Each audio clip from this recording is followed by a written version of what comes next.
董事长，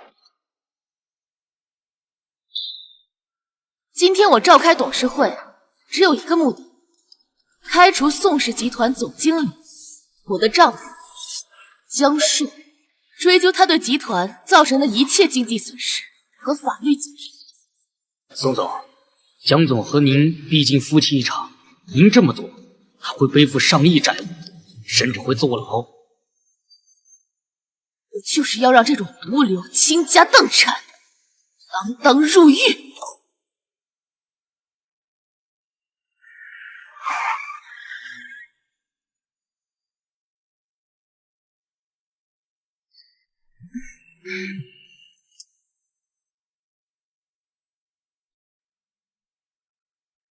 别担心了，老公，我到了。对不起啊，老婆，我还在集团谈生意，让你一个人操办岳父大人的事，你还怀着孕。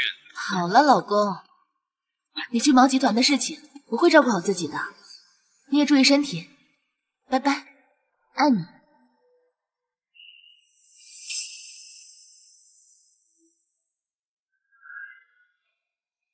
宋叔啊，这几年多亏你女儿给大伙安排工作，我们呢才能过上这么好的日子。这呀，都是心月应该做的。像你乡亲的，你看你送这么多东西干嘛？我爸说的没错。李大哥，王二叔，你们太客气了。心月，你可回来了，我们都等你半天了。这些呀，都是乡亲们对你们父母的心意，快打开看看吧。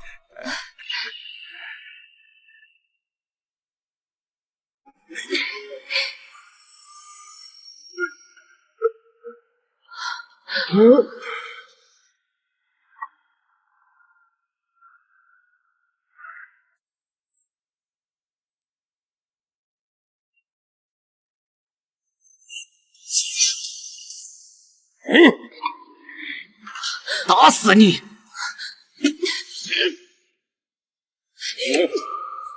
干什么？心月，你害死了我爹，今天就让你和你爹下去赔他。这是咋回事？宋总，你快带老爷子走，这些人都疯了。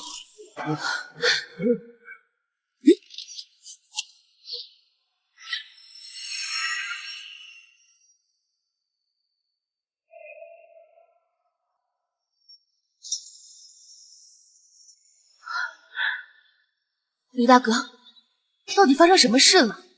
装什么装？我爸在你的工厂打工，败血病死了，还推脱责任，一分钱都不赔，肯定是你指使的。没错，还仗着我们没有证据，反过来告我们造谣，抓走了好几个人。自从我怀孕后，就把公司交给江硕帮我打理。难道真的出了什么事故？江硕不知道，还是他故意瞒着我？今天就让你们父女俩偿命！乡亲们，你们是看着我长大的，我不会做对不起你们的事情，相信我。人都死了，我们怎么相信你？你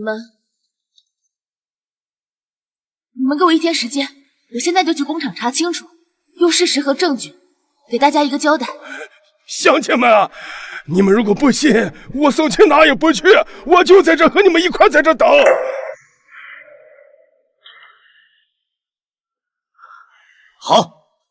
好得了和尚跑不了庙，就在这里，1天之内解决不了，就跟你爹同归于尽，谁都别想活。刘特助，去给我准备一套微型摄像头，安排我以普通职工身份进场，你带上视察组的人过去，咱们一明一暗，彻查到底。好。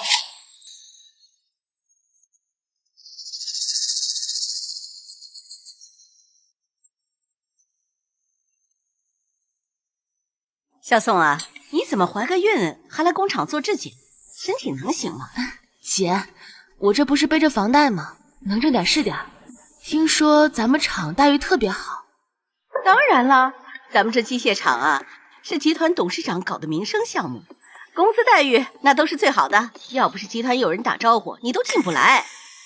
你是谁的熟人呢？不想说也没事儿，反正你们进我们厂就等着享福吧。我带你去车间看看。工厂看上去都符合规范，应该没什么问题。李大哥他们是不是想多了？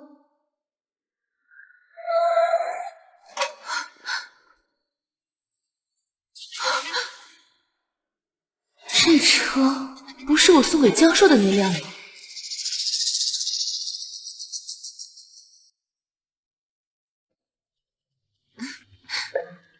老婆，你以后不能这么辛苦了，就算不为了自己，也要为肚子里的孩子考虑。再说，我现在在集团，我想多替你分担一些，好吗？那当然好了，不过我是怕你也太辛苦了。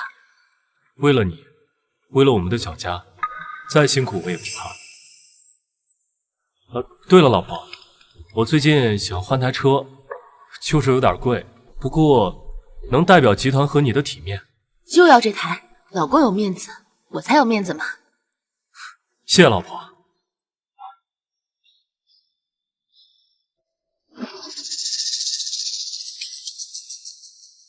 唐总，江硕不是在京都开会吗？他的车怎么会在工厂呢？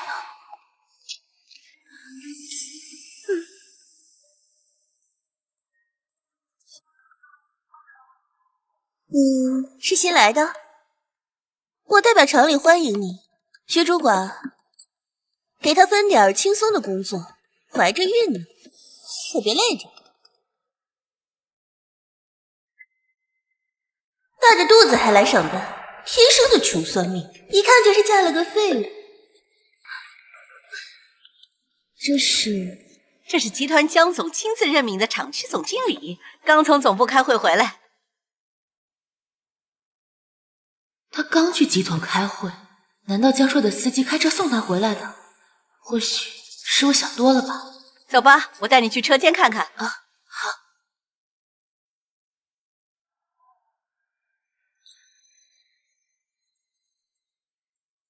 根据公司规定，每个员工进车间之前必须穿戴专业的防护服。这就是我每年投资500万买的顶级防护服。奇怪，既然防护服没有问题，那问题源头在哪儿？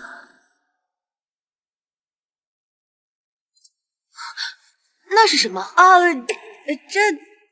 这是一堆不要的残次品，还没来得及丢。工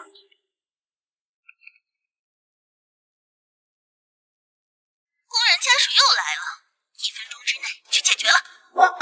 小宋啊，你在这儿等着，别乱跑啊。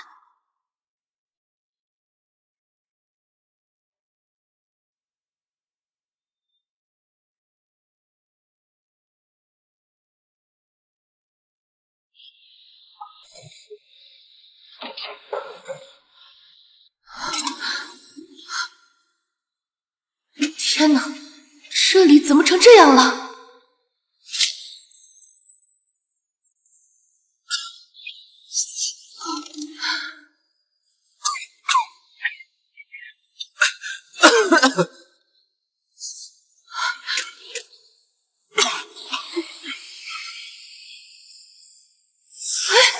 小心！大爷，你没事吧？怎么有点眼神啊？哦，我第一天新来的，您认错了吧？哦，姑娘，你怎么大着肚子来这里干活呀？大爷，我是听说咱们厂里的工资待遇好，我才来的。哎，这怎么这么多旧电子件啊？旧的便宜啊，这些旧东西回收过来烤一烤，洗一洗，装个壳子，就当新的卖了。什么？竟然敢明目张胆的违反厂里规定，真是太过分了！你激动什么呀？你才来第一天，能知道什么规矩？姑娘，我看你还怀着孕呢，这个地方可不能待，赶紧走吧。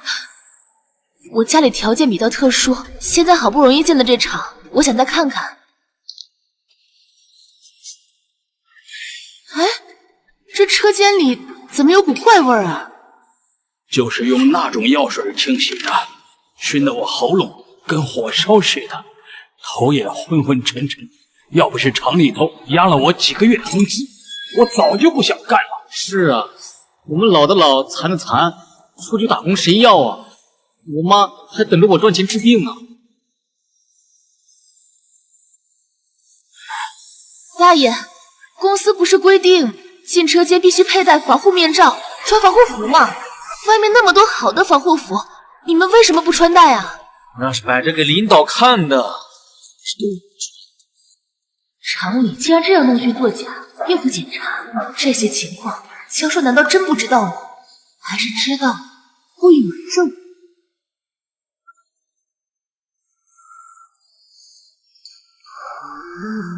小宝贝儿，刚刚怎么去了那么久？等得我都要急死了。哎呀，讨厌！还不是你自己有本事啊！用光了还要让人家去买，害得人家跑了好久呢。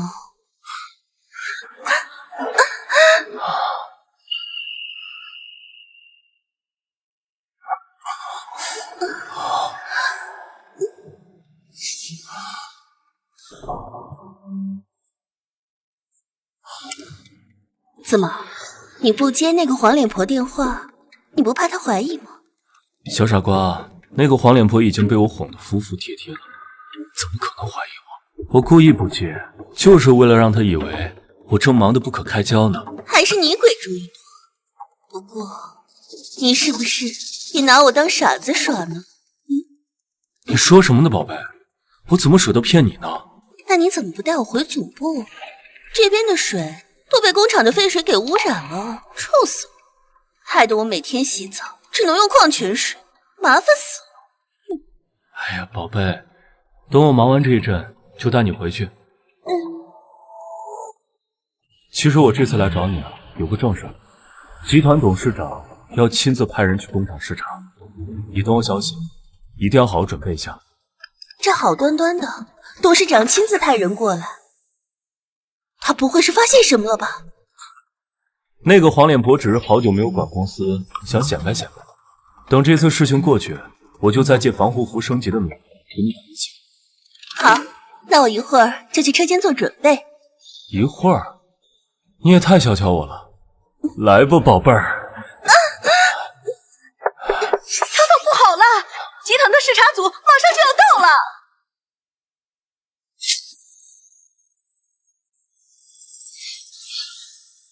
集团不是每个月都会派人来视察吗？这些人就不怕露出猫腻吗？什么视察呀？就是走个形式。等人来了，让我们穿上好的防护服，在厂里撒一圈酒精，再等领导过来走一圈。不是，厂里这么多员工，就没人上报情况吗？有人反映了，可是消息都被集团拦截了，而且也没有十足的证据。那些人呢，不是被开除，就是被威胁加人，谁还敢？没想到不光是工厂有问题，就连集团也有人里应外合。这件事必须查个水落石出。嘘，姑娘，你可小点声，让他们听见就麻烦了。他一个新来的，看不惯说说而已。你看他挺个大肚子还出来打工，不怕家里是困难的，就凭你能把他们怎么样？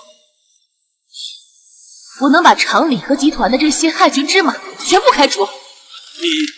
难道你是吹牛呢吧？你以为你是董事长？哦，我想起来了，你是……以前我在电视上看见过你。大爷，你先帮我保密，是我对不起大家，没有管好集团和厂子。工厂搞成这样，你早就该管管他们了。怕他们斗鸡跳墙，反过来对付你，可怎么办？我这次来就是调查取证的，我等着他们狗急跳墙，露出破绽，一定将他们连根拔起。你们不干活，在这嘀嘀咕咕说什么呢？我不是让你在外面等着吗？谁让你进来的？你们不干活，在这嘀嘀咕咕说什么呢？我不是让你在外面等着吗？谁让你进来的？我是想进来，先了解一下这里的环境。算了算了，反正早晚都得干活，一看他就是吃口受穷的命。手上的活都不要停，耳朵都竖起来了。陶总，您请。我们厂领导关心职工身体，给大家每人发一套防护服，大家都换上，好好工作。要是有人问起来，大家都管好自己的嘴，都听明白了吗？跟以前一样，谁要是敢乱说话，直接开除。压在厂里的工资，1分钱都别想拿到。难怪视察组总是查不出原因，他们应对检查还真是轻车熟路，真是做到天衣无缝。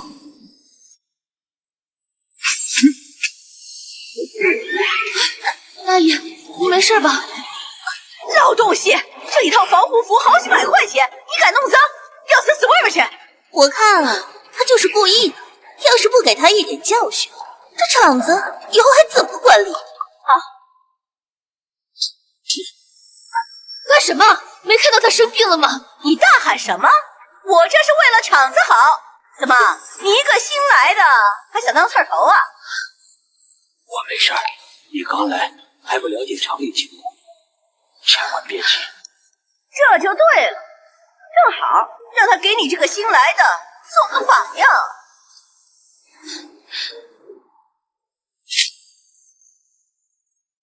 这就对了，我们厂子都是一家人，一家人之间怎么能相互拆台呢？只有上下齐心，才能渡过难关，平安回家呢。我干什么？难闻死了！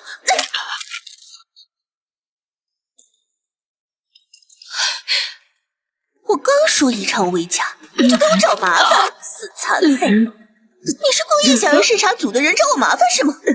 把他工资给我全部扣光！陶总，不要！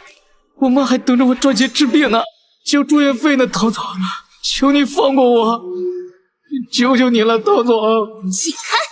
想要不扣工资也行，那就把这地上的药剂全部舔干净。什么？陶总，这药水有毒啊！陶总，求你放过我一次，陶总！住手！你还有没有人性？新来的，你敢得罪我们唐总，你是不是找死啊？以厂为家，你们这样对待员工，简直就是侮辱家人2个字。哼，你一个穷鬼，怀着孕了还出来工作，还敢跟我叫板？你知道我是谁吗？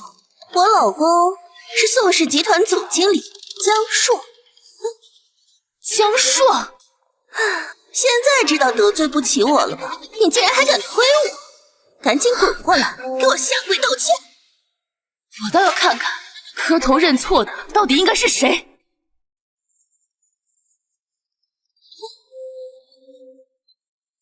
哟，我老公给我打电话了。老婆，在干嘛呢？想我了没？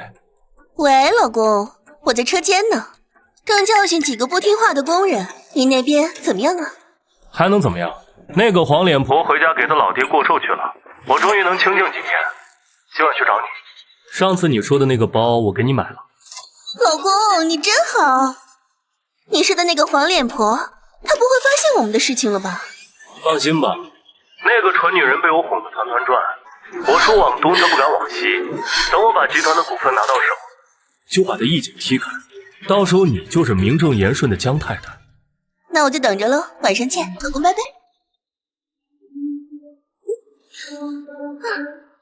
你听到了吧？我老公是江硕，宋氏集团的总经理。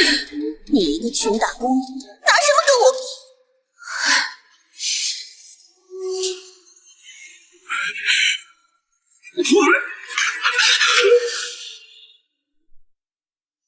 江硕，原来你一直在骗我！你欠我所有的债，今晚完算！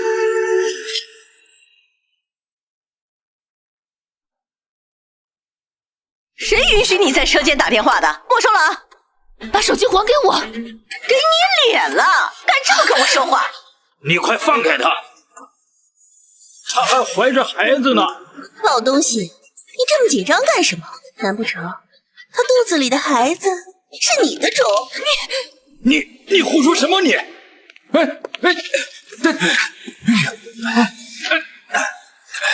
你们太过分了！快把人放了，我们不干了！对，不干了！怎么想造反啊你们？来人！你们不就是想要一个空车间给检查组的人看吗？今天你们谁也不许走，谁要是走，就按照合同规定赔偿100万违约金。100万？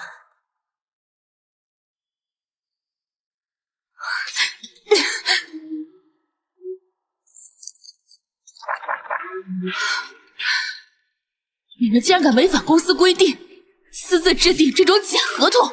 是又怎么样？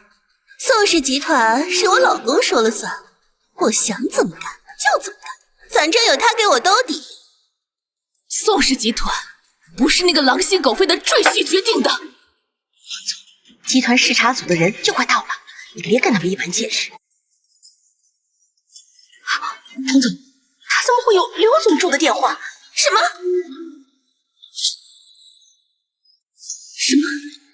你居然会认识刘特助？你是他什么人？你接电话不就知道了？唐总，怎么办？待会儿刘总助带人来了，他要是告状……闭嘴！我知道。把手机还给我，否则后果你们无法承担。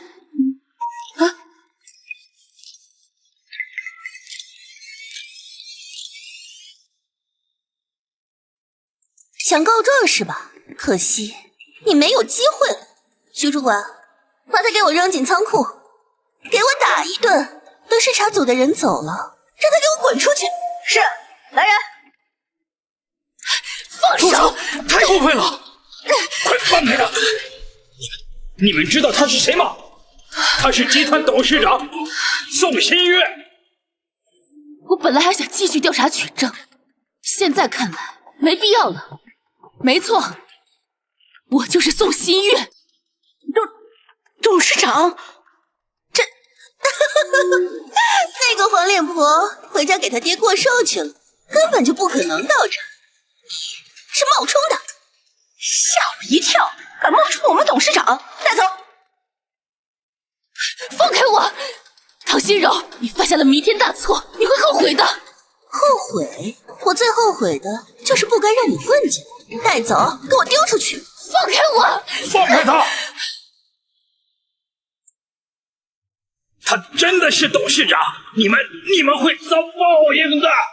你们这些老弱病残都欠打是不是？这个人假冒董事长，混进工厂，图谋不轨，把他给我带走，关起来。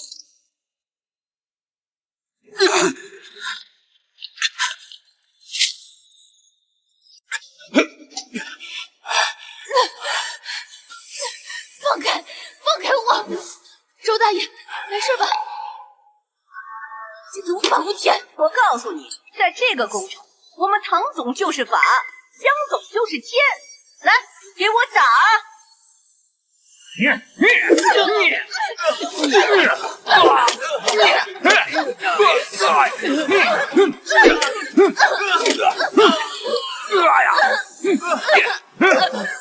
刚才教给你们的，都记住了。都给我笑！你们一个个的哭丧着脸，在干什么？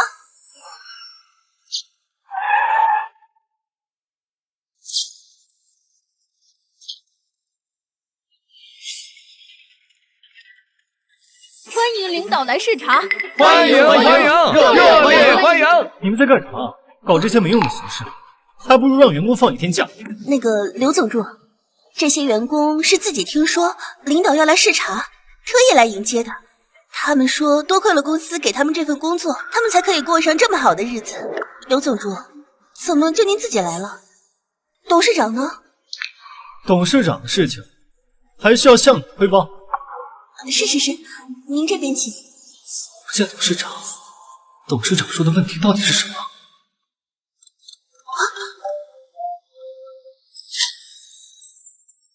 你包里的手机怎么响？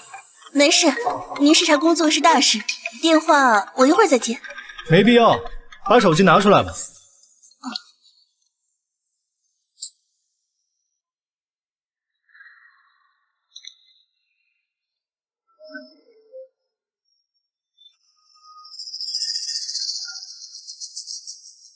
喂，唐经理，我是江总，我刚从外地出差回来，打算给你们工厂再采购一批防护服。你们这里还有库存吗？江总，库存确实不多了，不过集团的刘特助在我们这视察呢。啊，刘特助也在，这么巧，那我就过去，正好也检查一下你们工厂的情况。好。江总怎么会突然来这里？江总平时对我们公司的安全生产一直很关心，要不我先带您进去，等江总来了咱们再会合。难道是董事长安排？不管怎么样，先找到董事长再说吧。走吧。这个刘总主一来就查东查西，和假公济私给熟人打电话，幸亏我早把那个女人的手机关了。等江总来了，把这场戏演好，今天就算过了这关。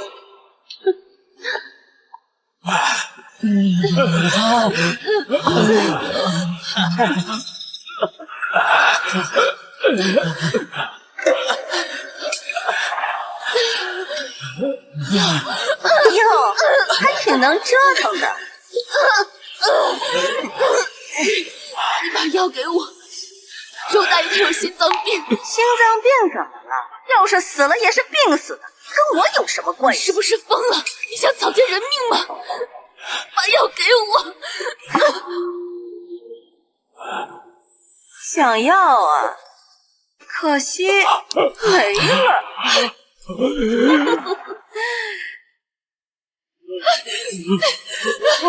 药就在这儿，有本事过来舔啊！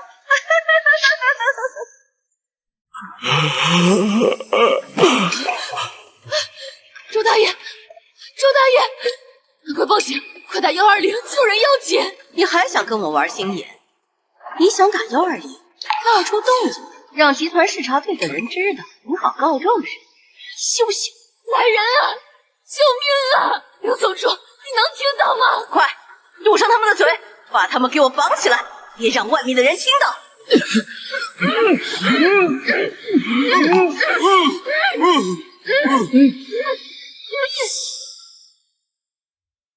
这是公司每年花500万购买的顶级防护服。材质确实不错。这款防护服的过滤效率是多少？过滤什么？防粉尘的等级参数。参数？啊，参数是最高的。那员工穿着有没有出现过过敏或者不透气的情况？没有，穿着都挺好的。这个接缝看起来不太像一线品。这次的供应商是哪家？那个。放心吧，小刘，这家供应商是我亲自判断。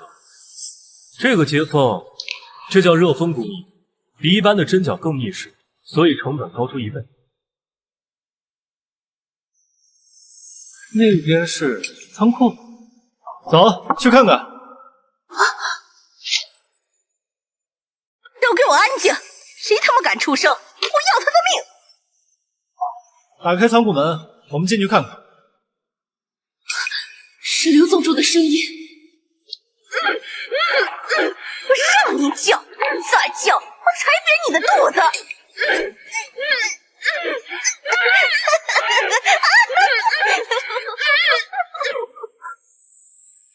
等一下，刘总主，这仓库又小又破的，没什么好看的。我带您去车间看一下吧。来都来了，顺便看。不行，这里人被关的都是闹事的人，不能进。你们两个还愣着干什么？快打开仓库门啊！小刘啊，这仓库我前2天进去看过，里面就是一些乱七八糟的化学物体，有点刺。今天这衣服沾上味儿，下午还怎么见人？既然是视察，那就要彻底检查清楚。快开门！这要进去也行，我们要做好防护。来人，去办公室里拿几个防毒面具，好好找找。是，汤总。那咱们就先别耽误时间了，可以先去生产车间看看，那才是正事。等会儿防毒面具带过来，咱们再回来逛仓库，晚不了。走吧。好吧，江总。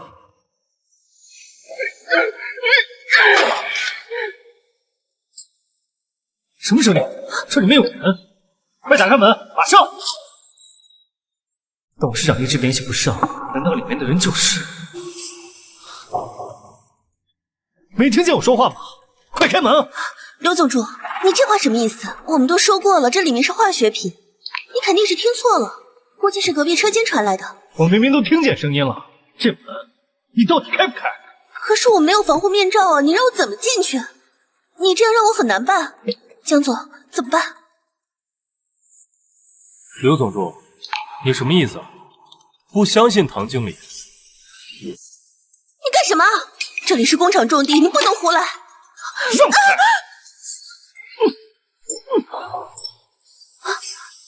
刘总助，你别太嚣张了，你只不过是董事长的一个助理。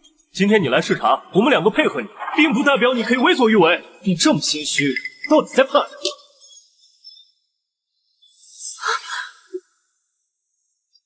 你非要砸是吧？我现在就给总部打电话，到时候出了事情你来担责。等我打开门进去看，就什么都清楚。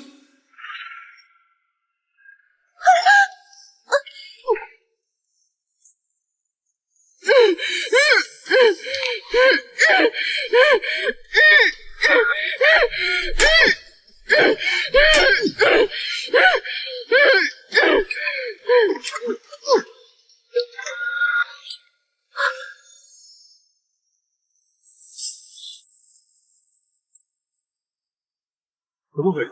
我电话还没打通，这就……老公，怎么办？先进去看看。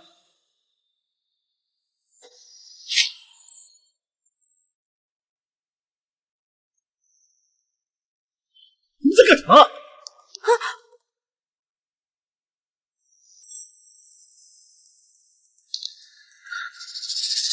怎么办？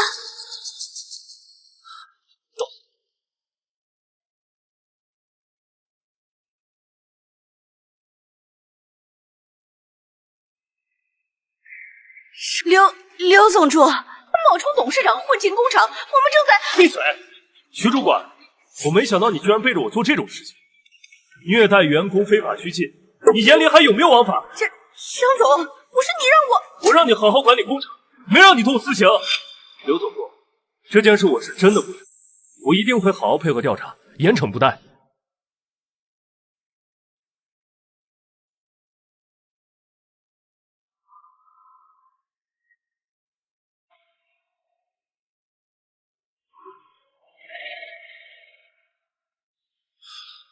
这个女人怎么那么眼熟啊？心柔，现在刘总助已经知道咱们厂出人命的事情，赶紧带着咱们工厂的拨款，赶紧走。什么？现在立刻去车上等我。今天的事情就让徐主管顶。江总、唐总，你们不能丢下我呀！滚开！把他给我整走！江总、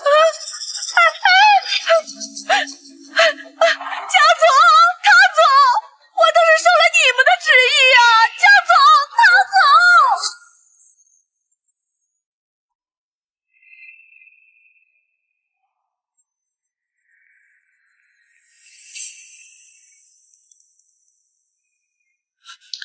董事长，你终于醒了。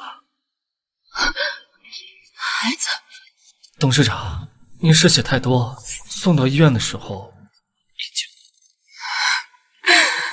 董事长，对了，那几个员工怎么样了？您放心，他们已经得到及时的治疗，就是周大爷伤得很重，现在还在乎。是我对不起大家，是我害了他们，是因为我的识人不清，把工厂交给江硕，才会害了大家，才会害了那么多人命，才会害死我的孩子。董事长，那几个人在哪儿？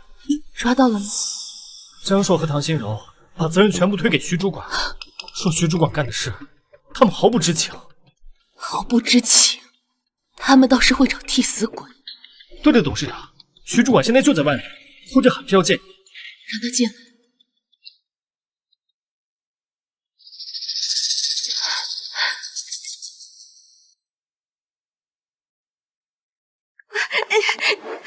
董事长，我错了，我真的错了，都是江硕和唐心柔让我干的，跟我没关系。你再给我一次机会吧，你饶了我吧，我家里还有孩子，我的孩子才8岁，他不能没有妈妈呀。是什么罪？法律自会判。董事长，这一巴掌是替周大爷打的，这一巴掌是替工厂所有员工打的。报警，故意伤害、非法囚禁、虐待员工，你下半辈子就在监狱里度过吧。是。董事长，江硕和唐心柔怎么了？他们两个更是该死。我在工厂暗访的时候，已经拍到了唐心柔所有的罪证。这些证据你留着，你去查一查，在我怀孕期间，江硕都干了什么事情。我怀疑他在私下转移资产。这件事我一定会彻查到底，彻底整顿工厂，补偿所有受害人。伤害我们的人，一个都不会放过。我宋新月发誓，一定要让他们受到应有的惩罚。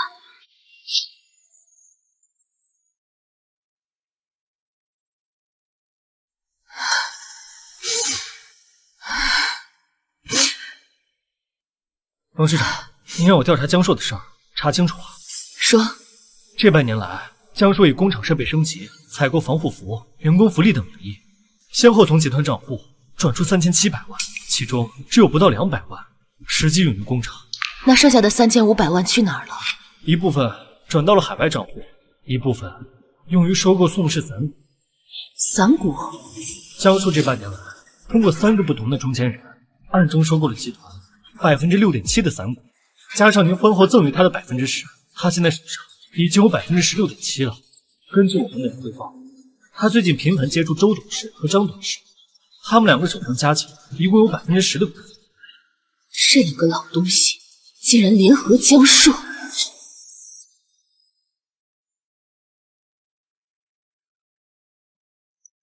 刘总监，有批散股要出售。什么？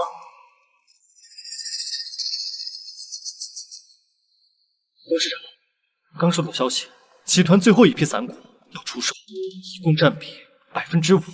如果江硕拿到手，加上他原本有的，再加上张董和周董的支持，他的持股将超过您，成为绝对控股。他这是怕我知道工厂的秘密，狗急跳墙，想把我赶出集团。想得美！卖家是谁？是一个独立小股东，以委托中间人挂牌。他们报价多少？报价1800万。你去联系他们，把报价提高。江硕现在手里最多有1000万，你去抬高到2000万。明白，我现在就去联系王总，顺便找2个中间人一起加价，把水搅浑，让江硕以为很多人想抢。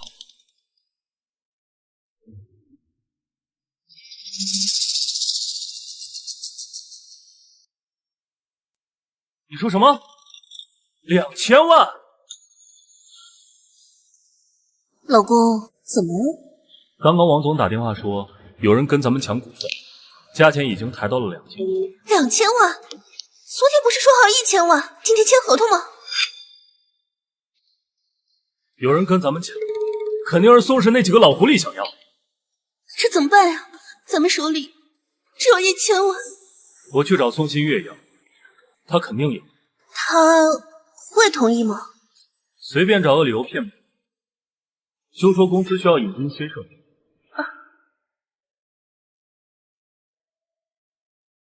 好，您拨打的用户暂时不接。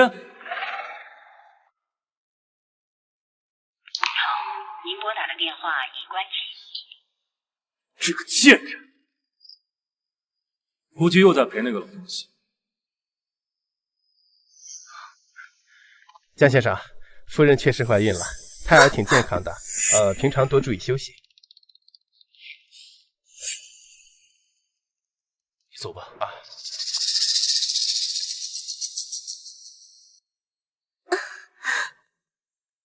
太好了，宝贝，我们终于有自己的孩子了。宋新月那个贱人也怀孕了，你以后不会把公司交给你跟他的孩子吧？怎么可能？你觉得我会心甘情愿的当他一辈子的赘婿？等我的股份到手，我就把他跟孩子全都赶出去。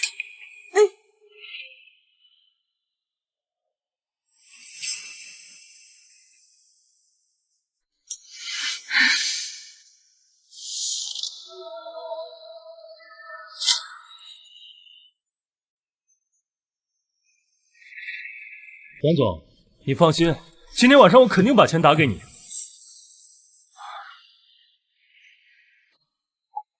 老公，现在怎么办呀？趁现在宋新月还不知道我们的事情，王总手里那5%的股份，我们必须拿下，否则等他腾出手来，就瞒不住。是啊，我不是给你很多钱，钱呢？钱？什么钱？那些钱我早花完了。万一江硕失手，那些钱也够我后半辈子花了。我绝不能交出去。我前前后后给你1000多万，你都花完了。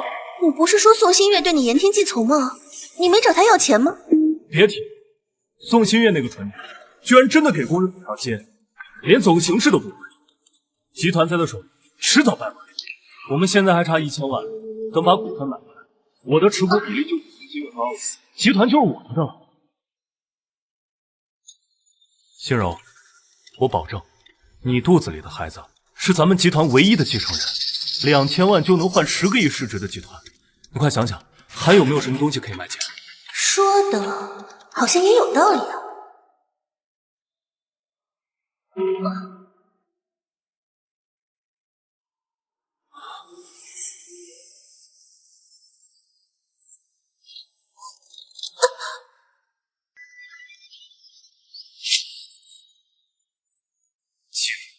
把钱藏起来，等我把宋新月赶出去，第二个就是你。你干嘛呀，老公？卡里有多少钱？啊，卡里还有800万，这是我攒了2年的私房钱。还差200万。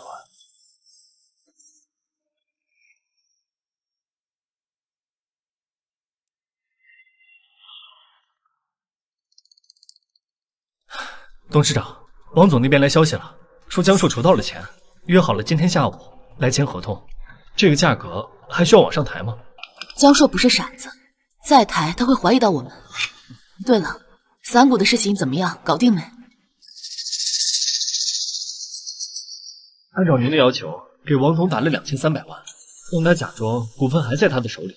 江硕这些年给唐心柔的钱全拿出来还不够，又借了200万的高利贷。你要是现在起诉他婚内出轨，这些高利贷就能让他倾家荡产。不，光倾家荡产还不够，他害了那么多条人命，我要让他付出代价。要不我们把证据直接交给警方？不行，江硕这么多年做事滴水不漏，国金工厂没有拍到他的把柄，万一到时候他说不知情，让唐心柔去顶罪，那我们就前功尽弃了。这一次不会放过他，我一定让他牢底坐穿。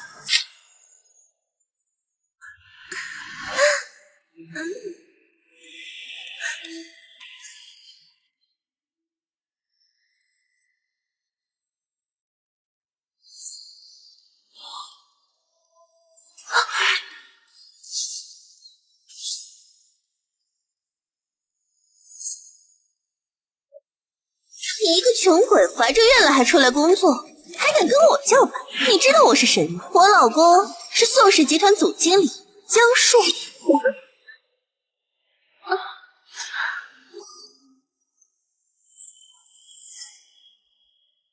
这是什么时候拍的？我2000万，一手交钱一手交货，否则明天这些视频就会出现在所有的媒体头条。如果让媒体曝光，宋新月非起诉我的话，那我净身出户，绝对不行。这是那天在仓库里面，什么时候拍的？怎么可能会有人拍的？你想让全部人都听见吗？江硕，你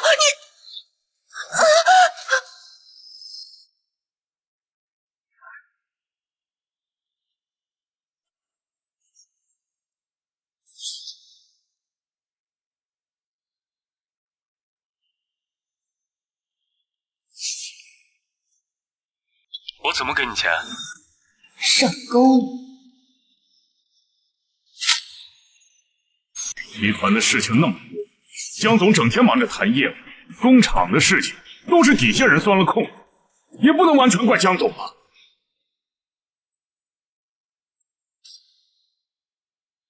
集团每年花费600万购买净水设备，而工厂的员工还在喝着污染水。甚至附近居民反映，附近的水源全都被工厂污染了，而这些钱全都出自江硕之手，没有经手过任务。这也不能说这笔钱是江总干的。周董，我没记错的话，去年你儿子在外赌博，欠下了800多万，正好当时江硕提议要拨款1000万去给工厂修新宿舍，以您的年薪，应该还不上那么多钱吧？这么维护他，该不会……没有，都是外面的人胡说的。没有最好，我是集团董事长，拥有集团最多股份，罢免一个浑身是污点的总经理，还有谁反对？我反对。我反对。江硕，你一个赘婿，给集团造成那么大的经济损失，这儿哪有你说话的份儿？没有我说话的份儿。宋新月，看看这是什么？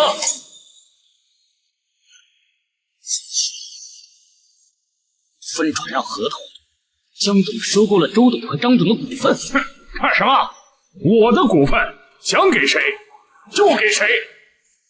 就在昨晚，我收购了宋氏集团仅剩的5%的散股，现在我手中的持股率是31.7%，而你宋新月手里只有26%。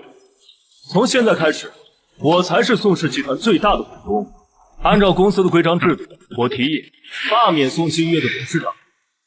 至于他刚才污蔑我的话，我会让律师追究他的诽谤罪。某些人还不赶紧滚下去，还赖在那里丢人现眼呢？是你，是你，你怎么？我怎么还活着？还是怎么还站在这儿？老公，他就是那天晚上在地下室刘宗柱带走的员工。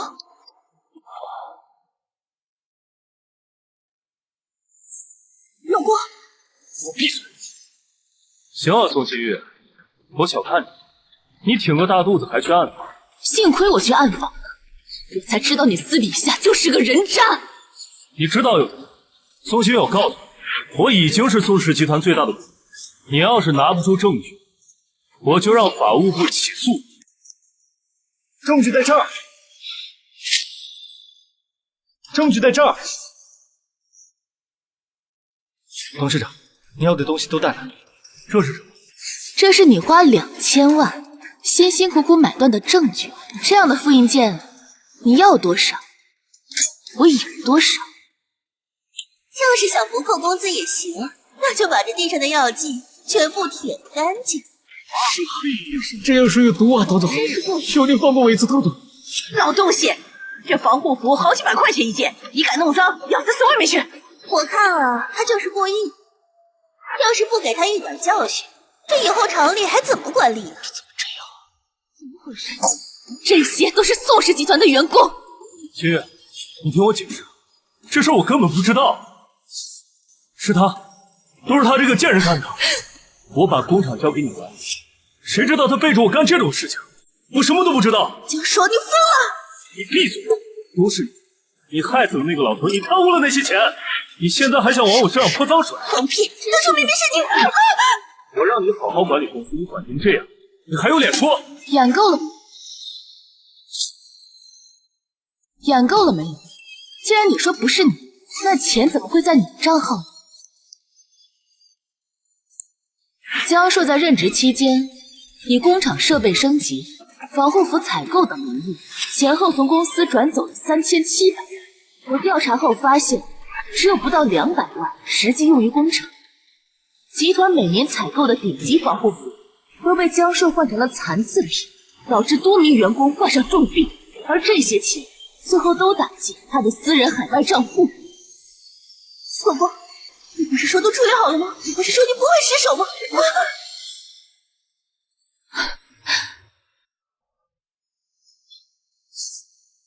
股份，我还有股份。宋新月，你有证据又怎么样？现在所有的股份是我的，我才是最大的股东。一份假的股份转让合同也敢拿出来招摇？说什么？你说什么？哼，怎么可能是假的？我花了2000万从王总手里买的。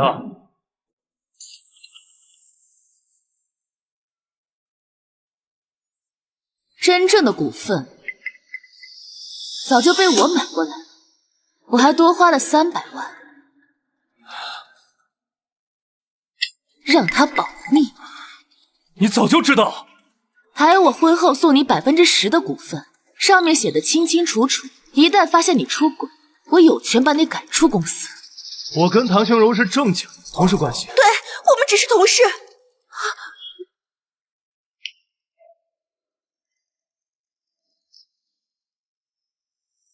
那我一会儿就去车间做准备。一会儿？你也太小瞧我的实力了。来吧。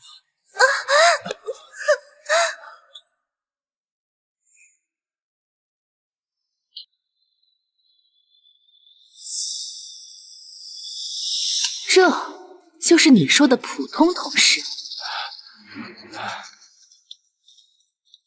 老婆，你听我解释，都是他勾引我的，我是被强迫的呀！再给我一次机会，原谅我吧。都是因为这个贱人，只要你的孩子没了，我们就能跟以前一样。江树，你想干什么？江树，你想干什么？江树，你放开我！住手！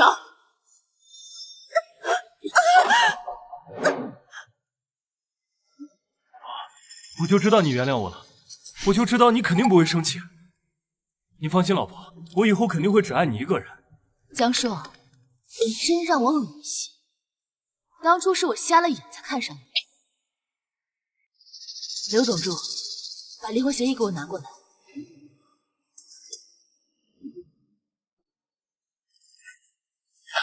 婆，难道你忍心我们的孩子出生就没有父亲吗？再给我一次机会，老婆，你总得为孩子考虑考虑。你这种人渣根本不配当父亲。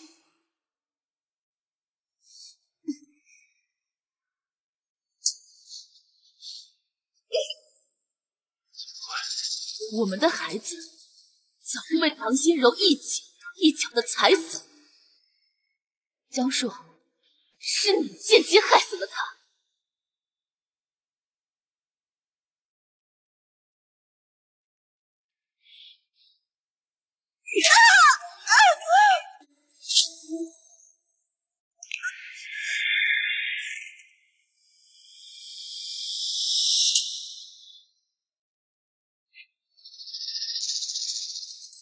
你说，我不签。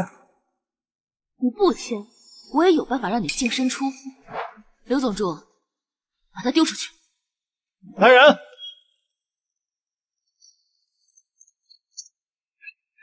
带走！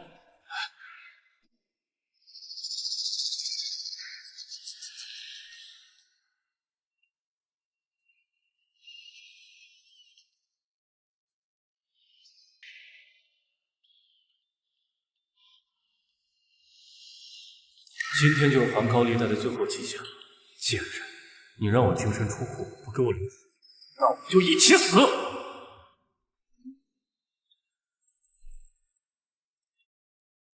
江树挪用公款的事调查的怎么样了？放心吧，宋总，相关部门的证据已经收集好了。就是这几天江树好像凭空消失了一样。不用担心，前2天他为了买股份借了200万高利贷，那些人不会放过他的。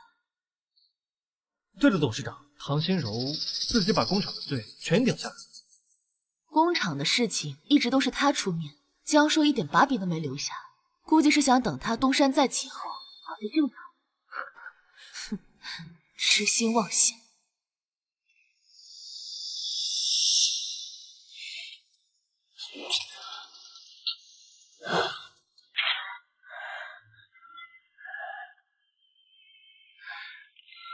苏新月，去死吧！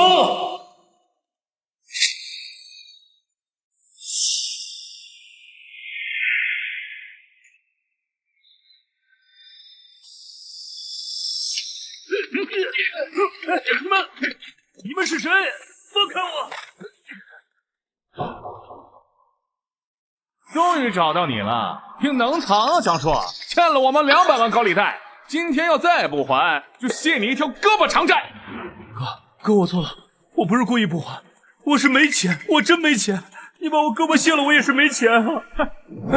哥，别，我老婆是宋氏集团的董事长宋新月，只要我把她杀了，她的钱就都是我的，到时候我分你们一半，怎么样？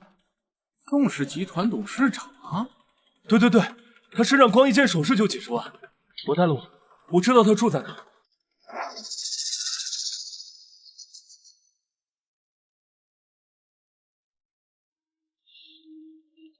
带路。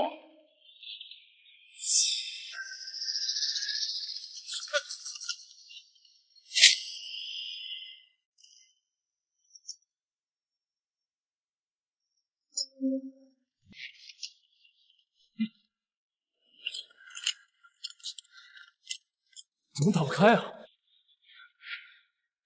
物！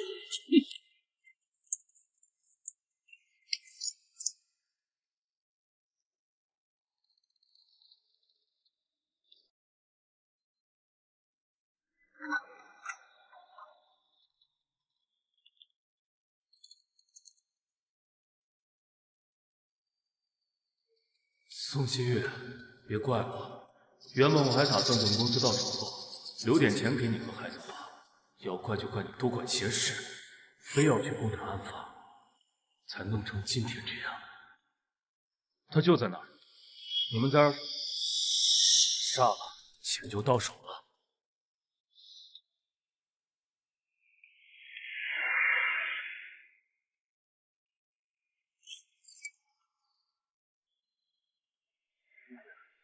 都是你逼我的，要不是你，我早就成了宋氏的主人，不会沦落到今天这个地步。去死吧！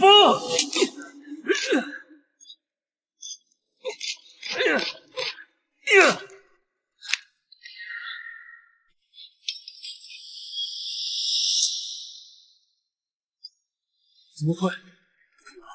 他明明在这儿啊！怎么回事？这谁啊？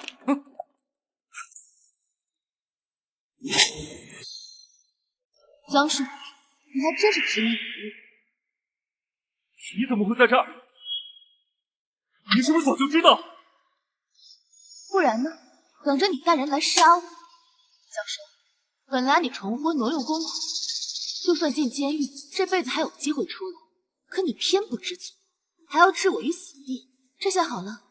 重婚、挪用公款、故意伤害、蓄意杀人，你觉得这辈子还有机会从监狱出来吗？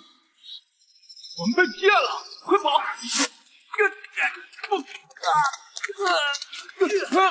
还想跑呀？江硕，你指使唐心柔去工厂虐待员工的时候，你就该想到有这么一天。完了，一切都完了。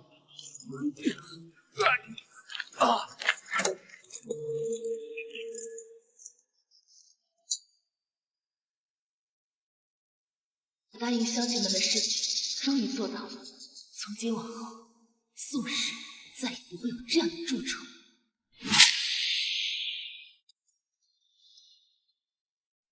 董事长好！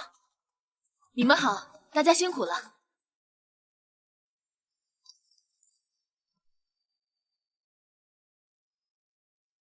董事长，要不是您，我们都被害死了。您给我们的补偿，我们都收到了。是啊，环境污染问题也已经解决了，多亏了宋董您力挽狂澜啊！大家放心，你们是宋氏集团的员工，那我就有责任保护你们。以后呀，有什么问题说出来，公司都帮你们解决。新月，您来了。宋大爷，您怎么来了？不是让你好好在家休息，您怎么又来了？在家躺着，工厂每个月还给我发工资，多吃亏呀！再说了，我现在当保安，就在门口替你看着公司，一有事情我就给你打电话。现在谁也别想害我们。周大爷，你就放心吧，这公司啊已经交给刘总住了，他的为人你还不清楚吗？再说了，那些害咱们的人，我已经把他们都送进监狱了，这辈子都别想出来。我保证，之前那样的事情不会再发生了。好，以后大家就在这儿安安心心的工作，我们一起让这片土地变得更美。好，好，好，好，好，好，好，好，好。